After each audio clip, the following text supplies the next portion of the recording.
I earned that $20,000 bonus with my blood, sweat, and every sleepless night I'd poured into the project. And yet, when the moment came, my boss stood in front of the entire department, smirked, and said, "I forgot you. Go home." That sentence has been echoing in my head ever since. I should probably start by admitting something. I wasn't the loudest person in the room. I wasn't the one who stayed late just to be noticed, or who bragged about closing deals over drinks. I was the one who made things work in silence. My name never went on the slides, but my fingerprints were on every solution that kept our project alive. If you've ever been in a corporate job, you know the type. They call you a workhorse, the reliable one, the person who will fix whatever disaster the loudmouths create. And you know what? I accepted that role. For a long time, I thought loyalty and hard work would eventually be recognized. This project was supposed to be proof of that.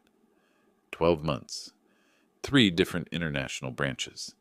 A budget that nearly doubled because senior management couldn't keep their decisions straight. I built the framework, the reporting structures, the automation that turned chaos into clarity. I was the one fielding midnight calls from Asia, the one rewriting contracts after Europe changed requirements, the one patching the gaps that others left behind. People higher up took the stage, shook hands with executives, posed for photos, but they all leaned on my spreadsheets, my systems, my strategies, and when the final milestone was hit, when the last delivery went through and the client signed off with glowing reviews, the bonus pool was announced. $20,000 set aside for the individual whose contribution had been critical. I can still remember the way my chest tightened with something close to pride. For once, maybe it would be me. Not the boss who walked into meetings 10 minutes late and repeated my talking points. Not the guy who vanished every Friday afternoon. Not the office politician who sent emails with my words, but his signature. Me. The quiet one who had held the entire damn thing together. The department gathered in the conference room that afternoon. People were buzzing, joking about how they'd spend the bonus if they got it. I sat near the back, palms sweaty, heart thumping, already imagining calling my wife and telling her we could finally pay off the last of the debt. Maybe even take that trip we'd postponed twice. My boss cleared his throat, playing up the suspense. This year's project was one of the toughest we've ever tackled. Countless hours, endless challenges, but one person really pulled it all together. And for that, we're awarding a $20,000 performance bonus. Eyes flicked around the room. For a second, his gaze landed on me. My breath caught. He smiled. Then, with the kind of arrogance only someone completely sure of their power can summon, he said, "Oh, wait, I forgot you. Go home." Laughter rippled in a few corners. Nervous, forced. Some people stared down at the table. Others shifted uncomfortably. And me? I just sat there, frozen, my ears ringing, my face burning so hot I thought the skin might peel off. He didn't just deny me the bonus. He erased me, in front of everyone, as if my year of work had been nothing, as if the late nights, the sacrifices, the constant grind were just disposable. I left the room without a word. I could feel my co-workers' eyes on me as I walked out, some pitying, some relieved it wasn't them, some pretending they hadn't seen anything. I pushed through the glass doors, past the reception desk, out into the cold air of the parking lot. My legs felt heavy, my chest hollow. And yet, underneath the humiliation, something else started to stir. A thought I hadn't allowed myself to have before. If they think I'm invisible, maybe that's exactly what I'll use against them. I sat in my car for almost an hour that evening, hands gripping the steering wheel so tightly my knuckles turned white. The humiliation still burned, but what stayed with me even more was the silence that followed his words. 23 people in that conference room had witnessed what happened. Not one of them spoke up. Not one dared to say, "That's not fair, he carried the project." And that silence cut deeper than my boss's words. When I finally drove home, the city lights blurred past like smudges of neon, but all I saw were spreadsheets, timelines, and the hundreds of emails I had written, proof of how I'd held that project together. My phone buzzed twice. First, a message from a teammate. "Sorry, man, that was rough. Don't take it personally." Then another from my boss himself. "Don't sulk. Tomorrow's another day." I stared at those words. Don't sulk. After stealing what I'd worked an entire year for, after humiliating me publicly, he reduced everything to sulking, like I was a child who'd lost a toy. That night, I barely slept. I lay in bed, staring at the ceiling, hearing the echo. "I forgot you. Go home." The next morning, I walked into the office as usual, forcing my face into neutrality. If anyone expected me to explode, they were disappointed. I nodded to the receptionist, dropped my bag by my desk, and powered on my computer. Around me, the usual hum of the office carried on, the clatter of keyboards, the low murmur of voices, the hiss of the coffee machine. But there was an undercurrent, a quiet avoidance. People who normally stopped by my desk didn't. The ones who did offered me awkward smiles, half-formed sentences that trailed off. They'd seen what happened, and now they didn't know how to treat me. My boss walked past mid-morning, his cologne lingering in the air. He didn't even glance at me, not a nod, not a word, as if I truly had become invisible. The strange thing is, I kept working, not because I felt loyal, but because walking away empty-handed felt worse than swallowing the humiliation. Every file I opened, every task I completed, felt like a quiet rebellion. He thought he'd erased me, but the truth was the entire company still ran on the systems I had built. Every report that landed on his desk was shaped by my frameworks. Every deadline that was met was one I had negotiated and tracked. Without me, the machine would fall apart. Around noon, I caught a reflection of myself in the black screen of a dormant monitor. My tie was slightly crooked, my eyes ringed with exhaustion. I barely recognized the man staring back. He looked broken, but deep inside, something darker was forming, like steel cooling in a forge. That afternoon, I pulled open an old folder on my computer. It wasn't part of my job description. It was a personal archive I'd kept, half out of habit, half out of instinct. Every major email thread, every signed approval, every updated version of the project plan. I had saved copies. The company prided itself on transparency, but I knew better. Files went missing. Emails were misplaced. Data was restructured. My archive was the only unaltered record of the year-long project. I clicked through the files, line by line, remembering the nights I'd worked until sunrise, the weekends I'd canceled plans, the times my wife had eaten dinner, alone because I was glued to my laptop. All of it was here, proof of the invisible work that kept their empire standing, proof of my worth. For a moment, anger surged so hot I nearly slammed my fist into the desk.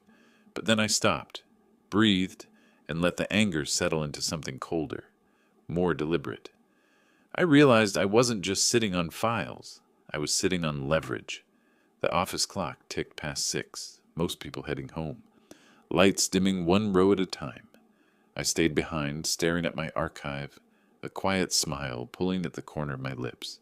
My boss thought he'd humiliated me into silence.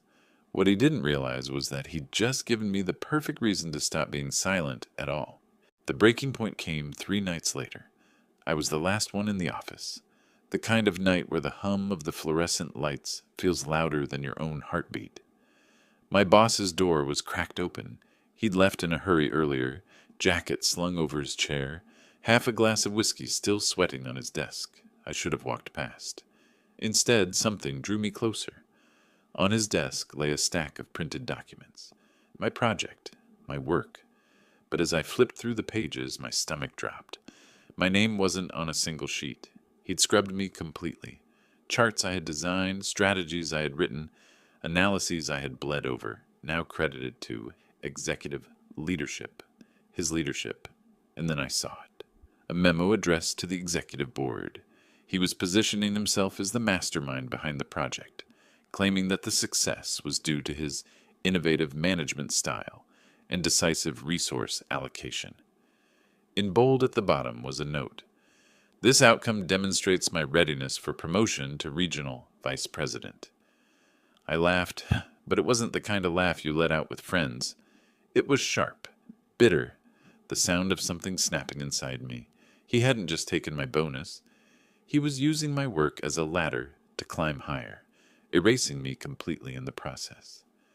I slipped the memo back exactly where I found it and walked to my desk. My pulse hammered in my ears, but my mind was clear, in a way it hadn't been for days.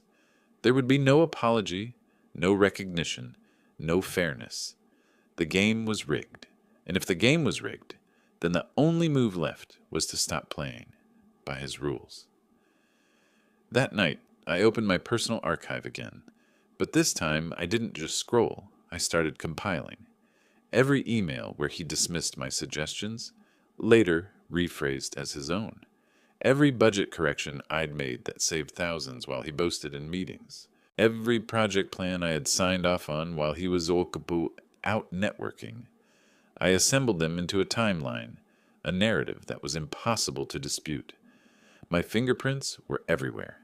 His, almost nowhere. As the hours passed, the narrative grew sharper, deadlier. By 2 a.m., I had a file so airtight it could pierce through the polished armor he wore in every boardroom. Proof that he was a fraud, riding my work to the top. But it wasn't just about exposing him. That would be too easy, too satisfying, too quick. No, what I wanted was for him to feel it, to watch the empire he thought he controlled slip out of his hands piece by piece, to experience the same helplessness he had forced on me. When I finally shut down my computer, my decision was made. I wasn't going to quit. I wasn't going to walk away silently.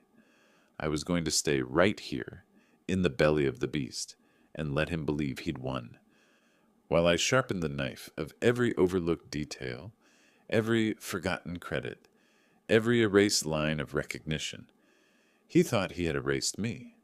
But in truth, he had just written the first chapter of his own downfall.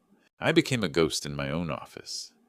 By day, I played the part of the obedient employee, quiet, reliable, invisible. I answered emails, updated reports, attended meetings without speaking unless spoken to. My boss smirked at my silence, mistaking it for a defeat. He strutted through the corridors, bragging about the project, hinting at his inevitable promotion. Let him. Every arrogant word only fueled me further. By night, I turned into something else entirely. My personal archive was no longer just a collection of files. It was a weapon. Each evening, long after most of the building had emptied, I stayed behind with the glow of my monitor, painting my face, organizing, cross-referencing, building a case. I wasn't just saving emails. I was connecting dots. There was the contract amendment he'd taken credit for, except the timestamp showed I had finalized it at 2:43 a.m. There was the budget presentation he'd presented to the board. My Excel formulas were embedded in the file, down to the cell shading I always used. There were recorded Zoom calls where his innovative solutions were nothing more than him repeating my words, nearly verbatim. Piece by piece, I reconstructed the project's entire history, documenting not only my contributions, but his absence, the nights he'd left early for drinks, the deadlines he'd ignored, the problems I'd solved without him lifting a finger. But the real gem came from a chance encounter. One evening, while scrolling through the shared server, I stumbled across a folder marked Drafts, Executive Notes. Inside were speeches, emails, and memos my boss had been crafting.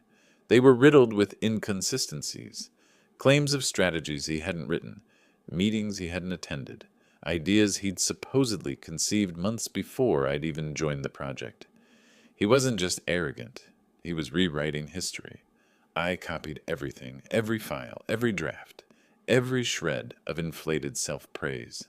And I backed it all up, not on the company's system, not even on my personal drive at home.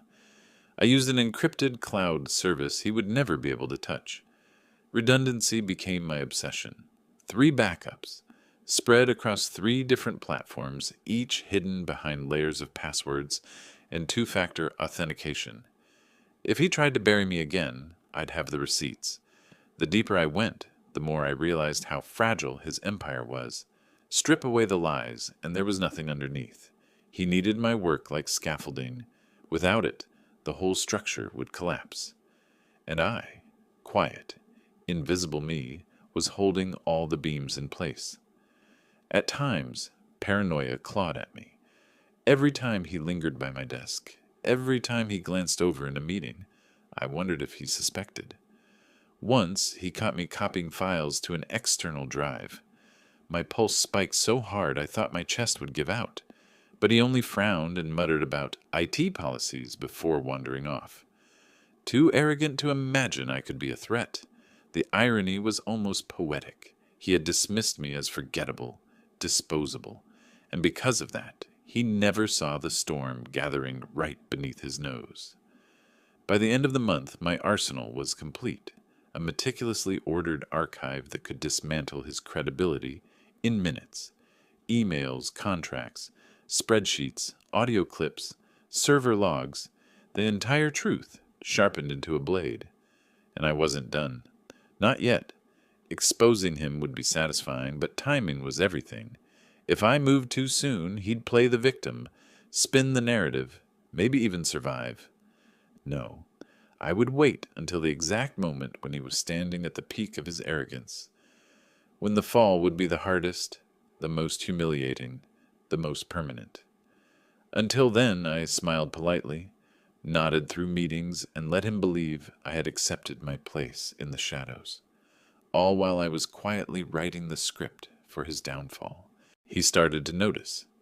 At first it was tiny, a glance that lingered a second too long across the open-plan floor, a micro-expression that didn't match his usual smug composure.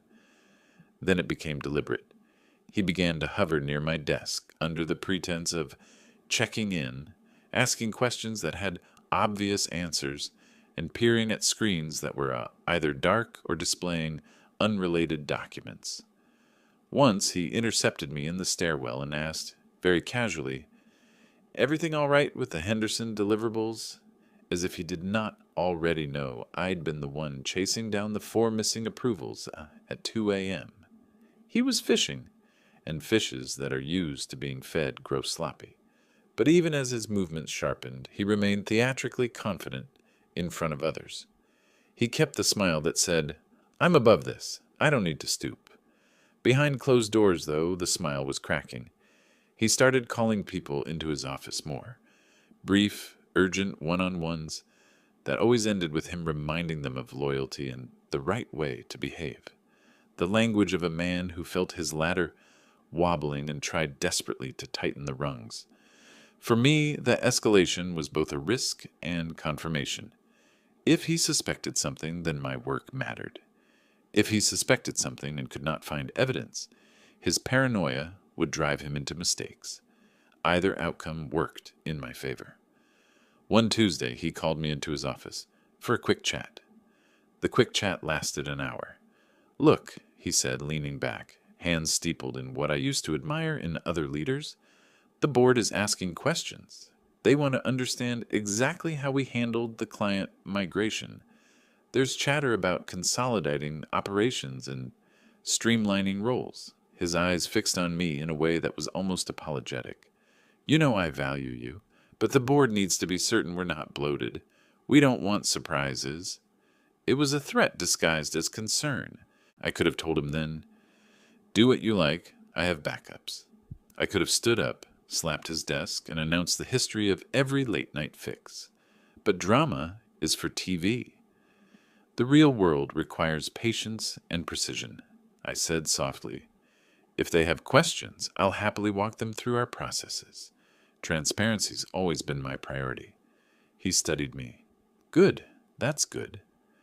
As I left, he told his assistant to keep an eye on my system activity that afternoon. It was clumsy. Surveillance rarely looks like the movies. It looks like spreadsheet audits, unexpected calendar invites, IT cross-checks. He tried to make it procedural, objective, but the tremor in his voice gave him away. Over the next 2 weeks, the office became a theater of small battles. He attacked my credibility, subtly, commenting in meetings that we should standardize how project outcomes are documented, implying, of course, that my methods were idiosyncratic. He started forwarding emails from the year prior with obsessive annotations, as if he was proving my eccentricities. He requested that all client emails be routed through a central mailbox instead of direct lines, pressure to sever the very relationships I'd cultivated. I sat in those meetings and let him flail. I kept my face neutral, my tone measured. To the outside, I was the calm professional. Inside, I cataloged every move, which clients got redirected, which colleagues accepted his changes, who avoided eye contact. I was building the secondary timeline, this one documenting his attempts to reframe the narrative and the ripple effects they created. And then came the first slip. It was small and stupid and beautiful. He sent an all-staff memo praising the initiative that had saved an at-risk client, an initiative he claimed he'd spearheaded. He attached a presentation that had been through a dozen of my iterations, except in the margin notes, hidden in an earlier revision, was a comment from a client thanking Jamie for calling at 11:13 p.m. to patch the failing deployment. My name. Someone on the distribution list noticed. A junior analyst, one of the few who still liked to keep things honest, replied to the memo with a single line, "This looks great, but shouldn't we credit Jamie for the late-night troubleshooting that saved the migration?" He hit send before he could think. The reply thread erupted, not with defense of me, but with a defensive scrambling by my boss. He called HR, customized the message to leadership, and demanded a meeting to clarify contributions. In the meeting, he raised his voice, palms wide, countering with versions of the story that didn't line up. He claimed he'd been on the call. He claimed he'd sent the patch. The senior VP, who had once nodded along to his speeches, looked between the two of us with the puzzled expression of someone trying to reconcile two different realities. I didn't shout. I simply produced the time-stamped server logs, the recorded call notes, the Slack thread where I'd coordinated the emergency fixes. Each piece slid into the meeting like a blade cutting through a paper illusion. People watched his face. You could see the narrative unravel in real time. He tried to salvage dignity with humor. Well, not everything is logged, right? But the room cooled. Colleagues who had once allowed him to narrate my work now shifted uneasily. The junior analyst who'd started the thread later stopped by my desk and said quietly, "I'm sorry. I didn't mean to make trouble." I shrugged. "You did the right thing." That night, as I walked to my car, the city felt different. The office gossip had already started to spin, but not in his favor this time. He'd pushed too hard and left footprints in the wrong places. Paranoia made people sloppy. Sloppiness made evidence. Evidence, in our kind of world, is a slow-acting poison. But I knew better than to believe one slip would finish him. Pride and habit and the safety of old alliances would keep him fighting. He'd try again, harder. He'd dig for dirt. He'd attempt to rewrite more history, which meant I needed to tighten my backups, adjust the timing, and pick the next moment with surgical care. Because the best kinds of revenge aren't loud, they're inevitable. And now that he'd started to notice, the countdown had begun. He didn't know it, but I had already moved 3 steps ahead of him. The day after that humiliating meeting, I sat in the cafeteria with my laptop open, staring at the faces around me. Most of them were friendly enough, some indifferent, but all of them lived under the illusion that our boss was untouchable. And maybe, to them, he was. But I had built the project. I had built his reputation. And the difference between us was simple. He had borrowed it, while I had earned it. That afternoon, a recruiter I'd been in touch with months ago sent me a message. "Are you still open to opportunities? We've heard about your work." I almost laughed out loud. Word travels fast in this industry, faster than bosses like mine realize. He thought he had erased me. But the people who mattered, the clients who had seen me pull off the impossible at 2 a.m., remembered.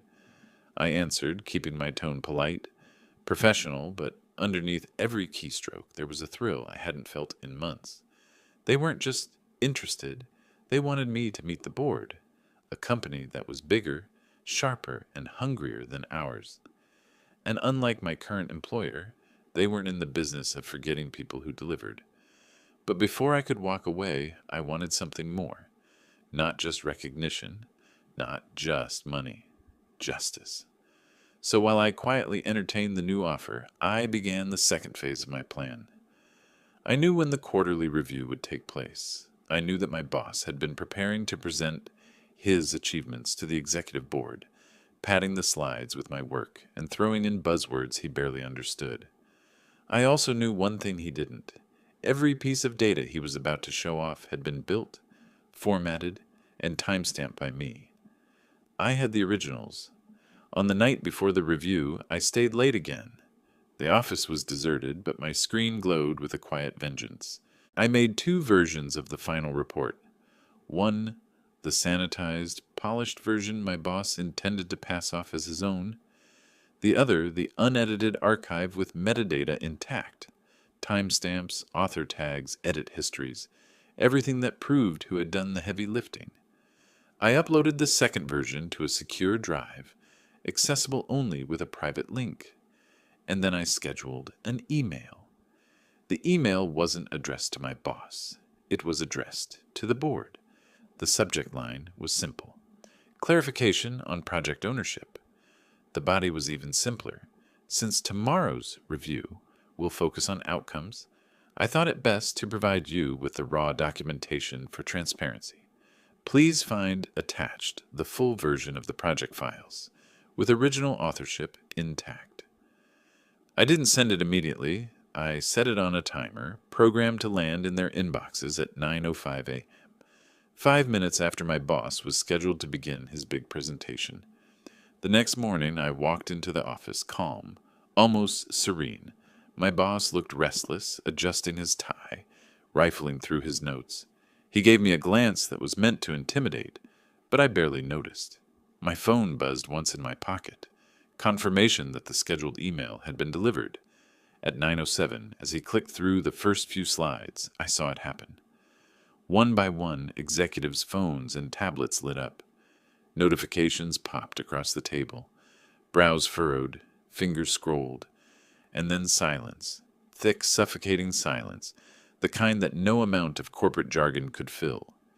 He kept talking, but his voice wavered. He didn't know yet. He couldn't know. Not until one of the board members raised a hand and said, "Actually, we've just reviewed some additional documentation. Can you explain why your name isn't listed as the author on any of these files?" The color drained from his face, and in that moment I knew the fall had begun. The moment the question was asked, the room shifted. I had been in dozens of board meetings before, and usually the air was filled with the dull rhythm of corporate performance. Nods, polite chuckles, feigned interest. But this time you could hear the tension hum like static. My boss froze with his hand on the clicker, the projector light casting his shadow huge across the wall. Well, he stammered, glancing at the slide behind him, then at the table of executives who were no longer watching the screen but staring at him like hawks circling prey. Authorship on these things is collaborative. You know how it is. But they didn't nod. They didn't smile. Instead, one of the senior directors leaned forward, tapping her screen. Funny, because what I'm looking at shows a clear chain of authorship. Every line of code, every budget revision, every strategy document, it all traces back to Jamie. My name, said out loud, finally in the one place it mattered most. My boss opened his mouth, but nothing came out. A bead of sweat rolled down his temple.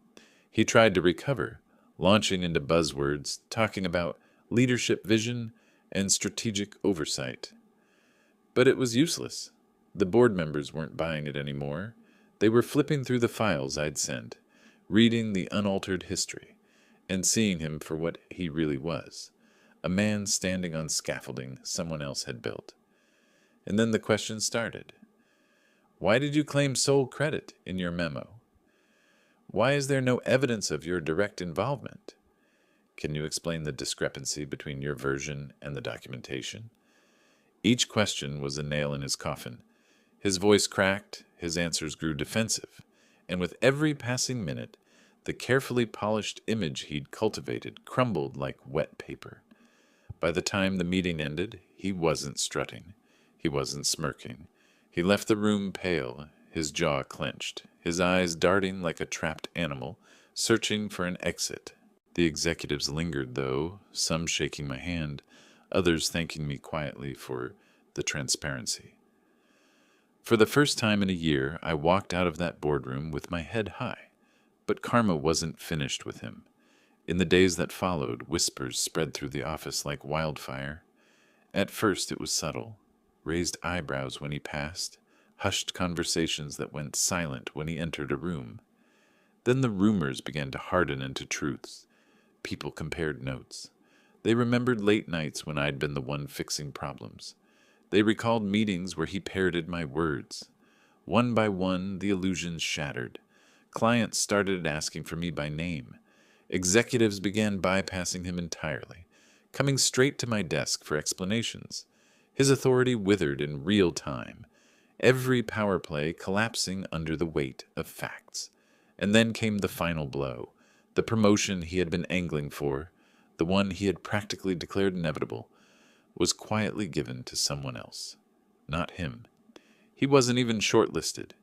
Instead, he was told, formally in writing, that the board had serious concerns about his integrity and judgment. The man who once towered over the office, smug and untouchable, was now just another manager, stripped of influence, a shadow of his former self, and he knew exactly why. I didn't have to say a word. The truth had done all the talking for me. He lasted 3 more months. 3 months of walking the halls with his shoulders hunched, no longer strutting, no longer smirking. 3 months of pretending he still held power, while people quietly rerouted around him. He became a ghost in the same office where he had once cast a long shadow, an echo of authority without substance. I didn't gloat. I didn't need to. His unraveling was a spectacle all on its own. Clients stopped taking his calls. Colleagues who used to orbit him like satellites now gravitated elsewhere. And every time my name appeared in an executive email thread, every time a director asked me to lead a presentation, his silence grew heavier. The final straw came during a quarterly town hall. He stood on stage, trying to deliver the same rehearsed charm he'd used 100 times before. But the audience wasn't buying it. I could see the board members seated in the front row, arms crossed, unimpressed. Midway through, one of them interrupted. "Thank you, but let's hear from Jamie. He's the one with the real numbers." The room shifted instantly. I walked up, calm, collected, and presented my work with the clarity I had been denied for so long. The applause that followed wasn't thunderous, but it was genuine. It was enough. My boss sat at the edge of the stage, his jaw tight, forced to watch as the recognition he'd stolen for years was handed to me in broad daylight. 2 weeks later, HR circulated a quiet announcement. He had decided to pursue other opportunities. We all knew what that meant. He hadn't decided anything. The decision had been made for him. His empire, built on lies and theft, had finally collapsed. As for me, I accepted the offer from the competitor, the one that had been waiting in the wings all along. They didn't just match the $20,000 bonus I'd been denied, they doubled it. On my first day, the CEO shook my hand and said, "We've heard what you did. We're glad you're here." I walked out of that office for the last time, not with bitterness, but with something better, satisfaction. The man who told me, "I forgot you, go home," was now forgotten himself. And I, the quiet one, the invisible one, had finally been seen. Sometimes revenge doesn't need to be loud. Sometimes justice is simply letting the truth do its work. And the truth had done mine perfectly.